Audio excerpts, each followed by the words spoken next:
Kawasaki disease is an inflammatory condition that primarily affects children, especially those under the age of 5.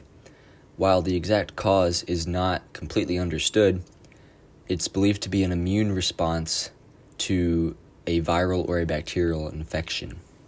This immune response leads to the activation of various immune cells, particularly T lymphocytes. The activated immune cells release inflammatory mediators, such as cytokines, that cause inflammation in the walls of small and medium-sized blood vessels throughout the body. The inflammation of blood vessels leads to a condition known as vasculitis, where the blood vessel walls become swollen and damaged. This often affects multiple organs, including the skin, mucous membranes, lymph nodes, and the heart. Inflammation of the coronary arteries, which are around the heart, can lead to changes in their structure and function, potentially causing long-term cardiovascular issues if not treated properly and promptly. This is why treatment often focuses on reducing inflammation and lowering the risk of coronary complications. As parents, it's important to know the unique signs that are related to Kawasaki disease. According to the American Heart Association, one of the trademark signs of the disease is a fever above 100.4 that persists for 5 days or more. There are 5 other symptoms unique to this disease that are helped to diagnose. Enlarged, swollen cervical lymph nodes is one of the signs of this disease. Another includes irritation of the mouth, tongue, and lips. Strawberry tongue is a term used to refer to the reddening of the tongue. Hands and feet also get irritated, which can lead to peeling of skin. A rash over the torso and that leads to the extremities is also related to this disease. The eyes become red and sensitive to light. If a patient or person has 4 out of these 5, it's highly likely that they have this disease. So keep a watch on your children and be sure to check them regularly.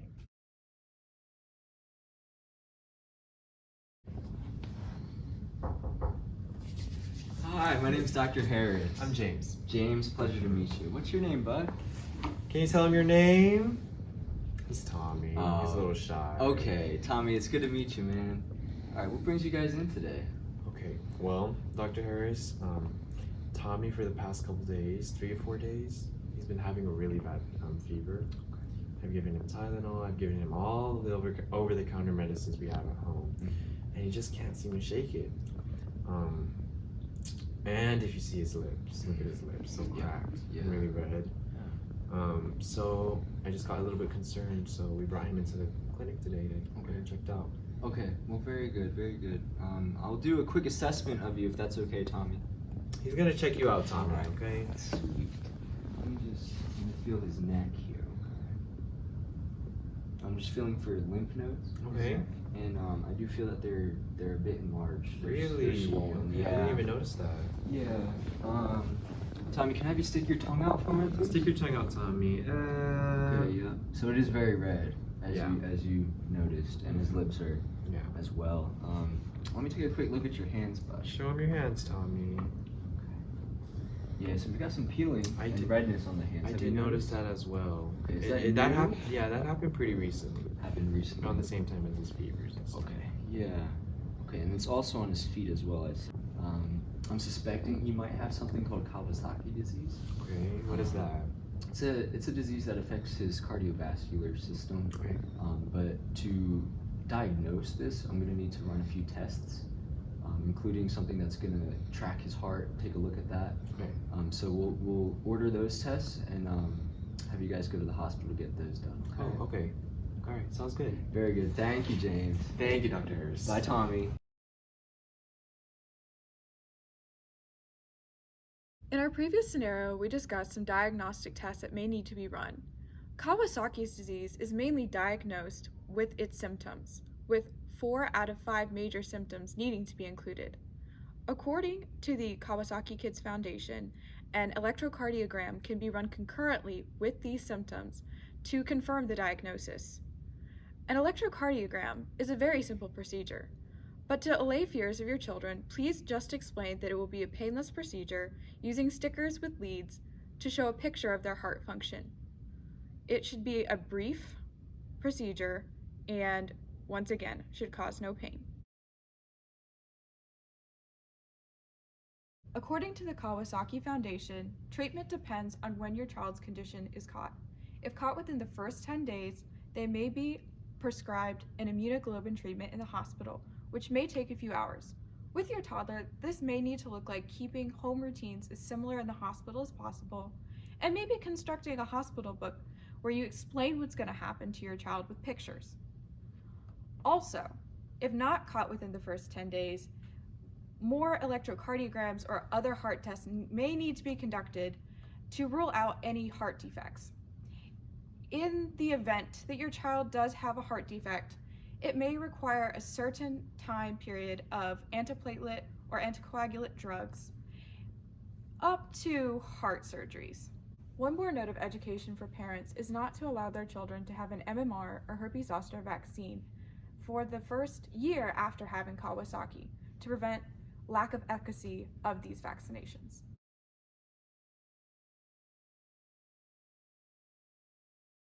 There can be cardiovascular complications years after the acute phase of Kawasaki disease as a result of inflammation and scarring of the heart and blood vessels. This scarring takes years, sometimes decades, to develop and often goes unnoticed. As a result of this scarring, the blood vessels of the heart can narrow. This is called coronary artery stenosis. This could lead to reduced blood flow to the heart muscle. Aside from the coronary arteries, in patients with persistent or resolved aneurysms, there is the possibility of heart problems including irregular heartbeat and decreased heart muscle function as a late complication of the heart muscle inflammation, myocarditis, that occurs during acute Kawasaki disease. This is why it's important for patients with Kawasaki disease to have long-term monitoring and follow-up appointments with their cardiologist. When dealing with a child with Kawasaki disease, it's important to have a proper maintenance of diet and exercise. According to the National Library of Medicine, the proper diet for a child with Kawasaki disease is one that is low in fat and low in sodium. We want to promote the cardiovascular health of your child. Diets like these consist in high intakes of lean proteins, a low intake of LDL cholesterol, accompanied by a high intake of HDL cholesterol.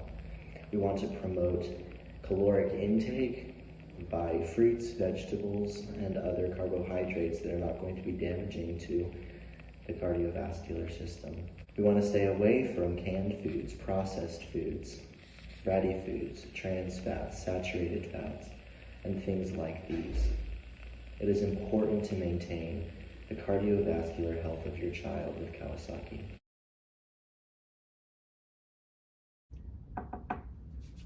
Hey, it's Dr. Harris. Oh, hey, Dr. Harris. How are you? Good. I'm just a Good? little tired. We've been here for a couple days, so I'm ready to get out of here. Sounds exhausting. The nurses said we're gonna get out soon. Yes, so. good news. You're able to be discharged.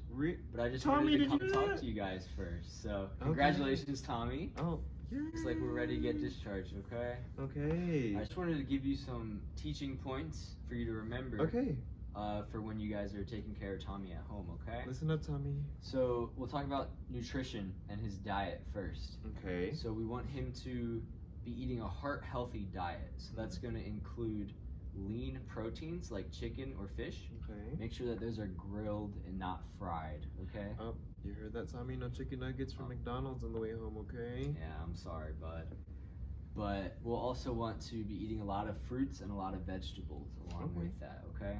So try to avoid processed foods, try to avoid fast food, things of that nature, okay? Okay. All right. The activities that we want him to be doing at home to Okay. help with his recovery, and some things that we want him to avoid as well, okay? So he'll be taking aspirin. I'm sure you've been told that Right. already. Yeah. So we want him to avoid contact sports, since it is a blood thinner. If he were Wait. to get cut, it could Yeah. be pretty bad, okay? Wait, so Tommy's on his little league soccer team, Oh, yeah. or my wife calls it football. Football. So, yeah. So what is that gonna look like? So we'll probably want him to stay away from soccer for About as long as he's on the aspirin. Oh, okay. I'm sorry, dude. I know. Okay, I you know heard it that. kinda Just a little stinks. bit of a. We're gonna have to take a little bit of a hiatus, okay, Tommy? Yeah, but it'll be important that we do protect him in that way. Okay. Also, we want him to be doing some exercise, so we can't cut it all out. We want him to be doing low impact exercise. Mm-hmm. That could be walking at nights with you guys if you want to go out after dinner, Mm-hmm. or he could, if you have access to a spin bike, maybe. Oh, But wow. probably avoid his own bike because he could crash on that. You know. Yeah, So probably walking. He's would still be on best. training wheels. So. Okay. Yeah. So let's try mostly walking. Okay. And if you guys want to go out and do that every day for about half an hour, if Okay. possible, that would be really good. And do we have to come back at all for any checkups or? Yes. So we are gonna have some follow-up appointments. Okay. The ladies at the front desk will help you schedule Okay. those. Sounds good. I have a pamphlet here. Oh, thank you. heavens! Because I was thinking to myself, how am I gonna remember all this information? Yes, and this will have all the information you need on it. Okay. Regarding the appointments, as well as his nutritional information, activities, things to watch out for, especially if he has a fever. So that's on the pamphlet. Right. But I want you to know if he gets a high fever again, like he had before, you need to let me know, okay? Okay, for Because sure. that could mean that something's flaring up again. Okay. All right. Sounds good. Do you have any questions for me? I think that's it. Is that it? Yeah. All right. We're getting out of here, Tommy. Yes. Thank you, Doctor. You're Say welcome. thank you. Bye, Tommy. He says thank you.